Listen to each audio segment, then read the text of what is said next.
So SSC GD final revision కోర్సులో భాగంగా ఈ రోజు మనం ఏన్షియంట్ హిస్టరీలోని టాప్ రిపీటెడ్ 200 క్వశ్చన్స్ అయితే చూడబోతున్నాం. So without any further delay మన వీడియో అయితే స్టార్ట్ చేసుకుందాం. Let's go. So Madurai art is mainly associated with. So Madurai art ఎక్కడ పుట్టిందంటే ఇండిజినియస్ స్టైల్ అనమాట. అంటే ఇండిజినియస్ అంటే సెల్ఫ్ అనమాట. సెల్ఫ్ స్టైల్ అంటే దాని అర్థం పుట్టింది ఇండియాలోనే అని. సో బయట నుంచి వచ్చింది కాదనమాట, ఫారెన్ ఇన్ఫ్లుయెన్స్లు కాదు. సో సెల్ఫ్ ఇన్ఫ్లుయెన్స్ అనమాట మధుర ఆర్ట్ అనేది. So Mathura art is purely Indian style and developed independently. So next one వచ్చేసి stupa is related to which religion. మనకి స్తూపాస్ గురించి మాట్లాడుకున్నాం కదా.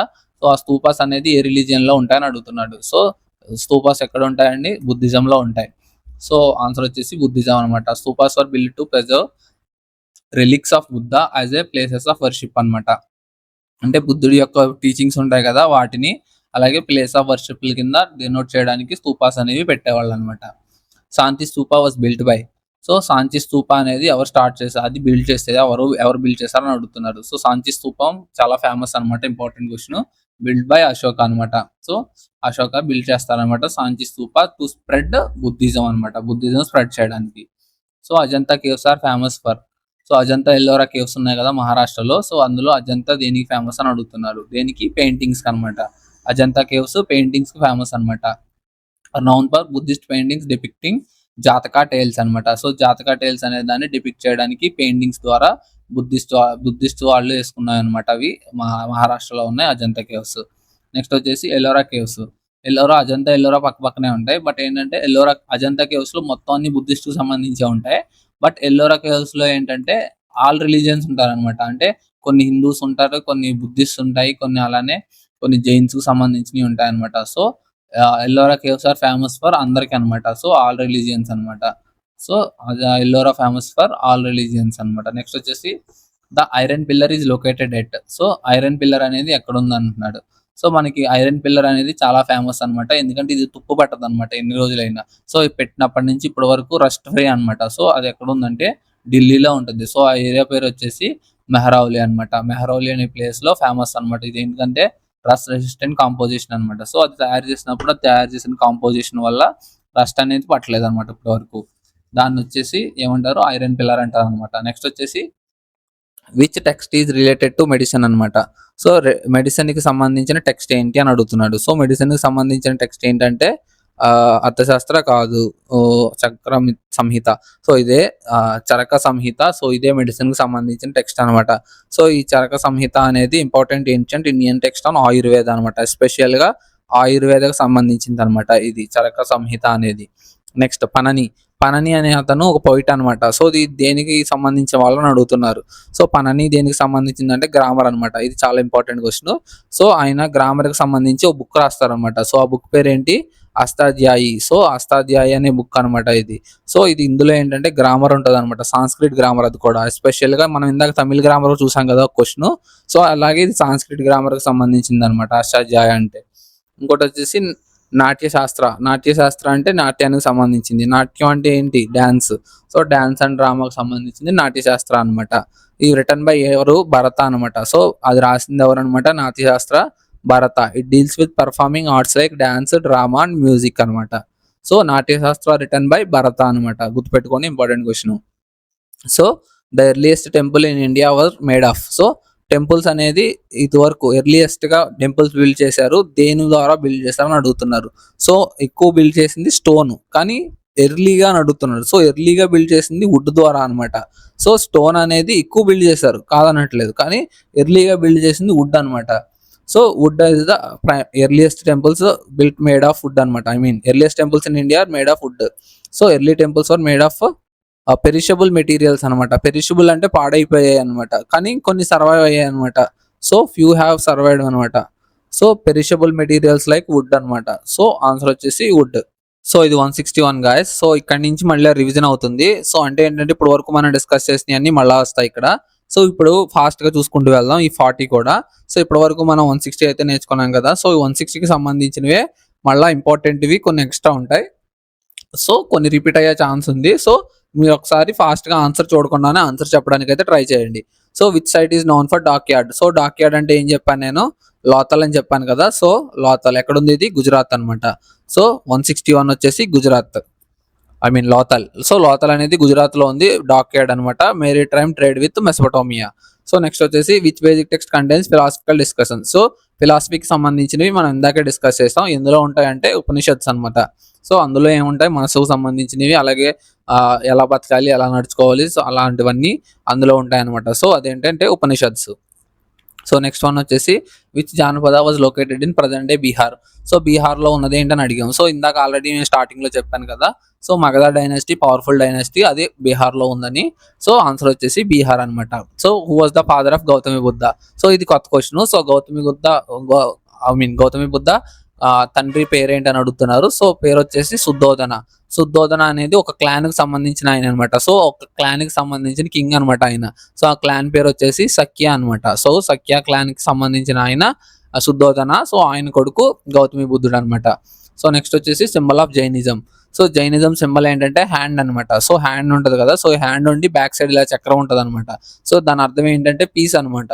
So to the raised hand with wheel represents ahimsa. So peace సంబంధించింది, non violence in Jainism అనమాట. So Jainism hand, Buddhism chakra అనమాట. So అవి రెండు. So which Mauryan ruler embraced Buddhism. So Mauryan ruler అంటున్నారు. సో ఎవరంటే అశోకుడు అనమాట. సో మౌర్యన్ రూలర్ లో బుద్ధిజం తీసుకున్న వాళ్ళు ఎవరు? అశోకుడు. అశోకుడు ఎప్పుడు తీసుకున్నాడు? కళింగ యుద్ధం తర్వాత. కళింగ యుద్ధం ఎక్కడ జరిగింది? ఒరిస్సాలో. సో ఎప్పుడు జరిగింది? 321 BC అనమాట. సో ఆ నెక్స్ట్ వన్ వచ్చేసి which Mauryan ruler embraced Buddhism Ashoka after Kalinga war. ఇప్పుడే చెప్పాను. సో నెక్స్ట్ వచ్చేసి one second, which Mauryan ruler embraced Buddhism. Okay, which inscription is related to Ashoka. So అశోకుడికి సంబంధించిన ఇన్స్క్రిప్షన్ ఏంటని అడుగుతున్నాడు. సో అలహాబాద్ ఇన్స్క్రిప్షన్ కాదు, ఎందుకంటే ఇది ఎవరికి సంబంధించింది? సముద్రగుప్తుడికి సంబంధించింది. జునాగద్ కాదు. సో రాకెట్ ఇట్స్ అనమాట. అలాగే రాకెట్ ఇట్స్, కేవిడ్ ఇట్స్ రెండు కూడా, I mean rock edicts, pillar edicts అనమాట. అంటే Ashoka's rock and pillar edicts give details of the policies and administration అనమాట. సో అశోకుడు రాకెట్ ఎడిట్స్ అలాగే పిల్లర్ ఎడిట్స్ సంబంధించిన వాటిల్లో అశోకుడి యొక్క పాలసీస్ అలాగే అడ్మినిస్ట్రేషన్స్ ఉండేవి అనమాట. నెక్స్ట్ వచ్చేసి which ruler is known as the Napoleon of India. ఎవరని చెప్పాను? సముద్రగుప్తుడు.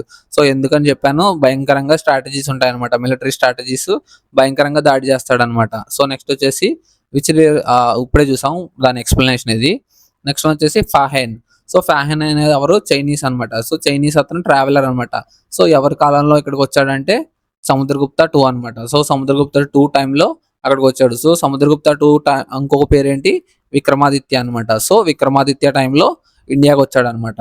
నెక్స్ట్ వచ్చేసి Gandhara art. So Gandhara art develop చేసింది ఎవరని అడిగాం. సో ఇందాక మనకి గుర్తు రాలేదు కదా, సో అది కుషన్స్ అనమాట. సో కుషన్స్ కి ఆ గాంధార ఆర్ట్ డెవలప్ చేసింది అనమాట. సో ఈ గాంధార ఆర్ట్ ఇంకొకరికి కూడా రిలేషన్ ఉంటుంది అనమాట. సో గ్రీక్ అనమాట. సో గ్రీక్ కూడా సంబంధించింది అనమాట ఈ గాంధార ఆర్ట్ అనేది. So Gandhara art flourished under Kushan with Greek influence అనమాట. గ్రీక్ ఇన్ఫ్లుయెన్స్ ద్వారా ఎక్కువ ప్రసిద్ధి చెందింది అనమాట. నెక్స్ట్ వచ్చేసి which dynasty issued gold coins extensively. So gold coins ఎక్కువ ఇచ్చింది ఇద్దరు అనమాట. ఒకటి కుషన్స్, ఇంకోటి మౌర్యస్ అనమాట. సారీ గుప్తాస్ అనమాట. సో ఒకటి కుషన్స్, ఇంకొకటి గుప్తాస్ అనమాట. సో ఫస్ట్ వన్ వచ్చేసి కుషన్స్. సో మనకి గుప్తాస్ ఇవ్వలేదు కాబట్టి ఆప్షన్స్ లో కుషన్స్ సెలెక్ట్ చేసుకోవచ్చు. ఒకవేళ రెండు ఇస్తే ఫస్ట్ కుషన్సే కాబట్టి, ఐ మీన్ ఫస్ట్ గుప్తాసే కాబట్టి గుప్తాస్ తీసుకోవాలన్నమాట. తర్వాత వచ్చేసి which dynasty issued gold coins extensively. Cushions ఇప్పుడే చూసాం.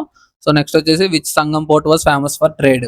సో ఇది కూడా మనం ఇందాక చూసాం. So Sangam port famous for trade ఏంటంటే కావేరీపట్నం అన్నాం.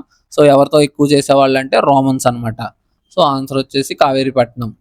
ఇది ఏంటంటే చోలాకు సంబంధించింది అనమాట. Cholas port also called as Puhar port. గుర్తుపెట్టుకోమన్నాను కదా ఇంపార్టెంట్ అని. So who built Sanchi stupa. So Sanchi stupa build చేసింది ఎవరు అని అడుగుతున్నారు. సో సాంచి స్తూప బిల్డ్ చేసింది ఎవరు? అశోకుడు అనమాట. So Ashoka built stupas across India to spread Buddhism అనమాట. సో బుద్ధిజం స్ప్రెడ్ చేయడం కోసం శాంతి స్తూప బిల్డ్ చేశారనమాట. సో అశోకుడి పాలసీస్ అలాగే అడ్మినిస్ట్రేషన్ కోసం బిల్డ్ చేసినవి రాక్ ఎడిట్స్ అలాగే పిల్లర్ ఎడిట్స్ అనమాట. So which text is related to Ayurveda. So ఆయుర్వేదకు సంబంధించింది ఏంటని అడుగుతున్నాడు. సో అర్థశాస్త్ర కాదు, కౌటిల్యుడికి సంబంధించింది. Military strategies, policies. Charaka Samhita ఆయుర్వేదకు సంబంధించింది. నాట్యశాస్త్ర కూడా కాదు, ఎందుకంటే నాట్యానికి డాన్స్ కు సంబంధించింది. సో అష్టాధ్యాయి అనమాట. సో సో ఆయుర్వేదకు సంబంధించింది అష్టాధ్యాయి అనమాట. So Ashtadhyayi is an ayurvedical medical text అనమాట. So Panini. So Panini already మాట్లాడుకున్నాం మనం. సో పనని దేని గురించి అంటే సాంస్క్రిట్ గ్రామర్ అనుకున్నాం కదా. సో సాంస్క్రిట్ గ్రామర్, ఆ బుక్ పేరేంటి అనుకున్నాం? Ashtadhyayi. Panini wrote Astarjayi. It is a Sanskrit grammar book అనమాట. నెక్స్ట్ వచ్చేసి ఎర్లియెస్ట్ తమిళ్ గ్రామర్ టెక్స్ట్ అనమాట. So earliest Tamil grammar text. So మనం ఇందాక చూసింది సాంస్క్రిట్ గ్రామర్ టెక్స్ట్. సో ఇది రాసింది ఎవరంటే తొలక్క పిఎం అనమాట. సో తొలక్క పిఎం అనే అతను deals with Tamil grammar and poetics అనమాట. సో అది సంబంధించింది అనమాట. సో అది పర్సన్ కాదు, తమిళ్ గ్రామర్ టెక్స్ట్ అనమాట తొలక్ పిఎం అనేది ఒక book. So which Gupta ruler defeated Shakas. So Shakas ని డిఫీట్ చేసిన గుప్తా రూలర్ ఎవరు అని అడుగుతున్నారు. సో షకాస్ ని డిఫీట్ చేసింది ఎవరు? చంద్రగుప్త 2 అనమాట. అలాగే Vikramaditya. So he defeated western Kshatrapas and expanded empire westwards అనమాట. So westwards empire expand చేసుకున్నారు క్షత్రపాస్ ని డిఫీట్ చేసి. సో 4th బుద్ధిస్ట్ కౌన్సిల్ ఎవరి మధ్యలో జరిగిందని చెప్పాను? కనిష్కుడి మధ్యలో. సో కనిష్కుడు ఎక్కడ జరిగింది అన్నాను? కాశ్మీర్లో జరిగింది. సో కాశ్మీర్లో జరిగింది అనమాట కనిష్కుడి దగ్గర. సో ఇయర్స్ కూడా ఉంటాయి, ఆ ఇయర్స్ కూడా గుర్తుపెట్టుకోవాలి. సో ఇవి 4 బుద్ధిస్ట్ కౌన్సిల్స్ ఉంటాయి. అలాగే జైనిజం కూడా సంబంధించి జైనిస్ట్ కౌన్సిల్స్ ఉంటాయి. సో అవి కూడా చూసుకోవాలి. ఆ టైంలో ఆ రూలర్ ఎవరో కూడా చూసుకోవాలన్నమాట. సో ఆ 2 టేబుల్స్ చాలా ఇంపార్టెంట్. సో నెక్స్ట్ వన్ వచ్చేసి అజంతా కేవ్స్. సో ఇందాకే చూసాం అజంతా కేవ్స్ ఫేమస్ దేనికన్నా? పెయింటింగ్స్ కన్నా. Only paintings related to Buddhism అన్నీ కూడా. సో బట్ ఎల్లోరాలో మాత్రం డిఫరెంట్ ఏంటంటే అన్ని రిలీజియన్స్ ఉంటారనమాట. So Ajanta caves are famous for paintings. Iron pillar ఇందాకే మాట్లాడుకున్నాం కదా, ఢిల్లీలో ఉంటుంది. Because of their composition it is rust free అనమాట. సో అది ఏరియాలో ఉంటుంది అంటే మెహ్రౌలి అనమాట. మెహ్రౌలి అనే ఢిల్లీలో మెహ్రౌలి అనే ప్లేస్ లో ఉంటుంది అనమాట. నెక్స్ట్ వచ్చేసి which Indus site is known for fire altars. So fire altars కి అలాగే అగ్రికల్చర్ ఎవిడెన్సెస్ కి ఫేమస్ ఏంటనుకున్నాం? కాళీబంగన్. కాళీబంగన్ ఎక్కడ ఉంటుంది? రాజస్థాన్ అనమాట. సో నెక్స్ట్ వచ్చేసి which Vedic god is associated with rain and thunder. So rain కి థండర్ కి చాలా మంది వరుణుడు అని పెట్టేస్తారు. సో బట్ ఏంటంటే ఆన్సర్ వచ్చేసి ఇంద్రుడు అనమాట. సో కేర్ఫుల్ గా ఉండాలి. రైన్ అండ్ థండర్ అన్నాడు కదా అని వరుణుడికి సంబంధించింది కాదు, ఇంద్రుడికి సంబంధించింది అనమాట. Indra was the most powerful god in Rigveda టైంలో. So associated with rain and storms అనమాట. సో మనకి ఇంద్రుడికి కోపం వచ్చింది కదా, మనకి కృష్ణుడు యాగం టైంలో ఇంద్రుడికి ఎక్కువ ప్రేయర్ చేయించకపోతే కోపం వచ్చి చాలాసేపు వర్షం కురిపిస్తే గోవర్ధన పర్వతం అవుతాడు కృష్ణుడు చిటికిన వేలతో. సో ఆ ఇంద్రుడు అనమాట. సో అందు గురించి ఇంద్రుడికి రెయిన్ స్ట్రామ్స్ గురించి ఎక్కువ దండం పెడతారనమాట. సో పెట్టినందుకే ఆ రోజు కోపం వచ్చి అలా అంత పెద్ద ఇష్యూ జరుగుతుంది. సో అది వచ్చేసి స్టోరీ. సో నెక్స్ట్ వచ్చేసి which Mahajanapada was located in present day Uttar Pradesh. ఉత్తరప్రదేశ్లో ఉన్నాయి. సో మనకి మగధ, బీహార్ అని చెప్పాం. సో అవంతి తెలీదు ప్రజెంట్ ఎక్కడ ఉందో, గెస్ట్ చేద్దాం. సో గాంధార కూడా కాదు, కానీ కాశీ మనకి చాలా క్లియర్ గా తెలుసు. కాశీ ఏంటంటే వారణాసి. సో వారణాసి ఎక్కడ ఉందంటే ఉత్తరప్రదేశ్ అనమాట. సో ఇలా ఆప్షన్స్ ద్వారా కూడా చేసుకోవచ్చు ఒకవేళ ఇన్ కేసు మిగతా ఏంటో తెలియకపోతే. So Kashi was located around present day Varanasi in Uttar Pradesh అనమాట. So what is the meaning of Buddha? So Buddha అంటే మనం ఏమనుకున్నాం? Enlightened one. So enlightened one అనే మీనింగ్ రిప్రజెంట్ చేయడానికి బుద్ధ అంటారు. So Buddha means the are enlightened one. So అంటే అప్పుడే వాక్యం ఏంటంటే మేల్కోవడం అనమాట. ఎన్లైటెడ్ వన్ అంటే కొత్తగా జీవించడం, మళ్ళీ రీఇన్కార్నేషన్ టైప్, కానీ ఫిజికల్ గా కాదు, బ్రెయిన్ అనమాట. బ్రెయిన్ రీఇన్కార్నేట్ అవడం అనమాట. నెక్స్ట్ వచ్చేసి what is the main teaching of Buddhism అంటే నాన్ వైలెన్స్ అనమాట. లేదు అంటే నాన్ వైలెన్స్ ఆప్షన్స్ లో లేదు కాబట్టి మిడిల్ పాత్ అనమాట. మిడిల్ పాత్ అంటే ఏం అర్థం ఏంటంటే రిచ్ లైఫ్ జీవించకుండా సింపుల్ లైఫ్ గా జీవించడం అనమాట. So Buddha advocated avoiding extremes of luxury and austerity. అంటే ఏంటంటే ఎక్స్ట్రీమ్స్ ఆఫ్ అలాగని మరీ పాదగా జీవించాల్సిన పని లేదు, అలాగని మరీ రిచ్ గా జీవించాల్సిన పని లేదు. సో రెండిట్ల మధ్యలో జీవించండి చాలు, మిడిల్ పాత్ అన్నారు అనమాట. సో అది బుద్ధిస్ట్ టీచింగ్స్ అనమాట. నెక్స్ట్ వచ్చేసి which Jain principle means non violence. So non violence అంటే ఏంటని అడుగుతున్నారు. సో నాన్ వైలెన్స్ అంటే అహింస అనమాట. సో డైరెక్ట్ ఉందిగా మనకి అహింస అనే ఆప్షన్స్ లో. నాన్ వైలెన్స్ అంటే అహింస. గాంధీజీ ప్రిన్సిపల్ కూడా అదే అనమాట. So ahimsa, non violence is the core principle of Jainism. So who was the last Mauryan ruler. So మా లాస్ట్ మౌర్యన్ రూలర్ ఎవరు? బృహదర్త అనమాట. సో దీన్ని ఎవరు చంపేస్తారనమాట? అప్పటి మౌర్యన్ జనరల్ పుష్యమిత్ర శుంగ అనమాట. పుష్యమిత్ర శుంగ చంపేసిన తర్వాత శుంగ డైనస్టీ స్టార్ట్ అవుతుంది అనమాట. సో ఆన్సర్ వచ్చేసి బృహదర్త. నెక్స్ట్ వచ్చేసి which Mauryan text deals with administration. So administration గురించి డీల్ చేసే మౌర్యన్ టెక్స్ట్ ఏంటి అని అడుగుతున్నాడు. సో ఇండికా కాదు, మహాభారత కాదు, మనుస్మృతి కాదు, అర్థశాస్త్ర. ఎందుకంటే అర్థశాస్త్ర టైంలోనే కదా మౌర్యుడు చంద్రగుప్త మౌర్య కౌటిల్యుడి హెల్ప్ తీసుకునే కదా మొత్తం అంతకు ముందు ఉన్న డైనాసిటీని చంపేసి తిను మౌర్యన్ డైనాసిటీ స్టార్ట్ చేస్తారు. సో ఆ అడ్మినిస్ట్రేషన్ ఎవరు చెప్తారంటే కౌటిల్యుడు. సో చంద్రగుప్త మౌర్యకి సంబంధించిన డైనాసిటీకి సంబంధించినవన్నీ కూడా అందులో పొందుపరిచేది అర్థశాస్త్ర అనే బుక్ లో అనమాట. So written by Chanakya, explains governance, economy and spy system. Next వచ్చేసి which ruler is associated with Dhamma policy. So Dhamma policy అంటే దమ్మా అంటే ధర్మం అనమాట. సో ధర్మా పాలసీని ఎవరు ఫార్మ్ చేసింది? అశోకుడు అనమాట. సో ఆన్సర్ వచ్చేసి అశోక. సో నెక్స్ట్ వన్ వచ్చేసి which dynasty came after Mauryas. So మౌర్యుల తర్వాత వచ్చింది ఎవరు? శుంగాస్ అనమాట. పుష్యమిత్ర శుంగ ఫౌండర్ అనమాట. So Pushyamitra Shunga founded Shunga dynasty after Mauryas. So which Satavahanas ruler defeated Shakas. So Shakas ని డిఫీట్ చేసింది ఎవరంటే గౌతమిపుత్ర శాతకర్ణి. యాక్చువల్ గా ఫస్ట్ సిముకాస్ తో స్టార్ట్ చేస్తారనమాట శాతవాహనాస్. బట్ ఏంటంటే తర్వాత షకాస్ వచ్చి సిముకాస్ ని డిఫీట్ చేసి మళ్ళీ షకాస్ తీసుకుంటారు అనమాట పవర్.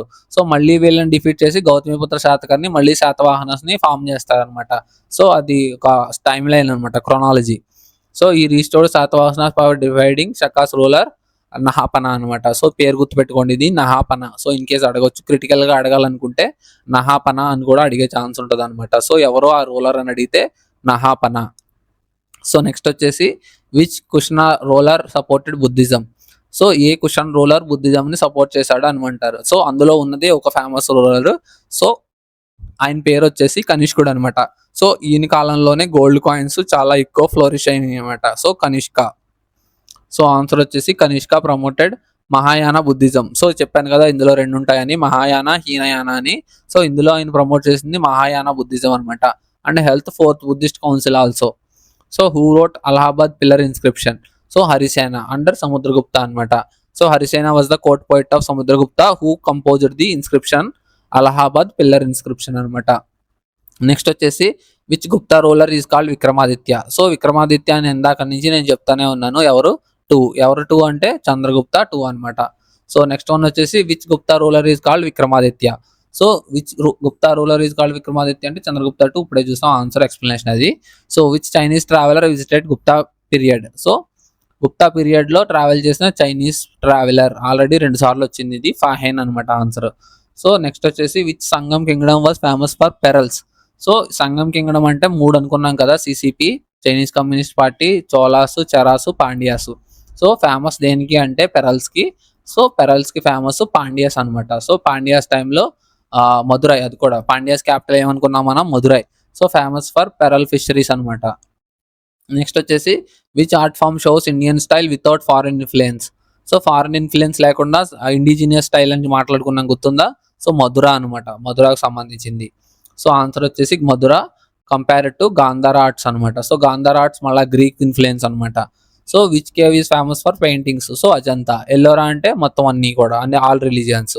సో ఆన్సర్ వచ్చేసి అజంతా అనమాట, ఇప్పుడు పెయింటింగ్స్ కి మాత్రం. సో నెక్స్ట్ వన్ వచ్చేసి which ancient text is related to grammar. So grammar కి సంబంధించింది ఏంటని అడుగుతున్నాడు. చరక సంహిత, ఆయుర్వేద, అర్థశాస్త్ర, మిలిటరీ స్ట్రాటజీస్ కి సంబంధించింది. అష్టాధ్యాయి ఇదే ఆన్సరు, నాట్యశాస్త్ర కాదనమాట. సో అష్టాధ్యాయి అనేది గ్రామర్ కి సంబంధించింది, రిటర్న్ బై పనని అనమాట. సో పనని ద్వారా రిటర్న్ చేసినారు. సో దేనికి అంటే సాంస్క్రిట్ గ్రామర్ అనమాట అది. So last one which period is called golden age of India. So golden age of India అని ఎవరిని అంటారు? సో కన్ఫ్యూజ్ అవ్వద్దు, మౌర్యన్ కూడా అంటారు ఎక్కువ. బట్ ఏంటంటే గుప్తాస్ అనేది ఎక్కువ వాడేది అనమాట గోల్డెన్ ఏజ్ ఆఫ్ ఇండియా అని, గుప్తులను అంటారు. సో ఒక టైంలో మనకి మౌర్యన్ కూడా గోల్డెన్ ఏజ్ ఆఫ్ ఇండియా అని చిన్నగా కనపడుతుంది కానీ, బట్ ఏంటంటే మనకి అంత ఫ్లోరిష్ కాదు, కానీ ఎక్కువగా ఫ్లోరిష్ అయింది గుప్తుల టైంలోనే అనమాట. సో ఇక్కడికి 200 అయితే కంప్లీట్ అయింది. మనకి ఏన్షియంట్ ఇండియా అయితే ఇక్కడతో కంప్లీట్ చేస్తాం. సో నెక్స్ట్ వీడియోలో మనం మిడివల్ ఇండియాతో స్టార్ట్ చేస్తాం. సో అందులో కూడా 200 క్వశ్చన్స్ ఉంటాయి. సో నెక్స్ట్ తర్వాత మోడర్న్ ఇండియా, ఆ తర్వాత పాలిటీ, ఇలాగా మొత్తం హిస్టరీ అయితే కంప్లీట్ చేసుకుంటాం ఈ రోజు రేపట్లో. సో హిస్టరీ తర్వాత పాలిటీ తర్వాత జాగ్రఫీ, దాని తర్వాత economics, and then science subjects అనమాట. That's all for the video and see you guys in the next video. Until then, take care. Bye bye. See you. Jai Hind.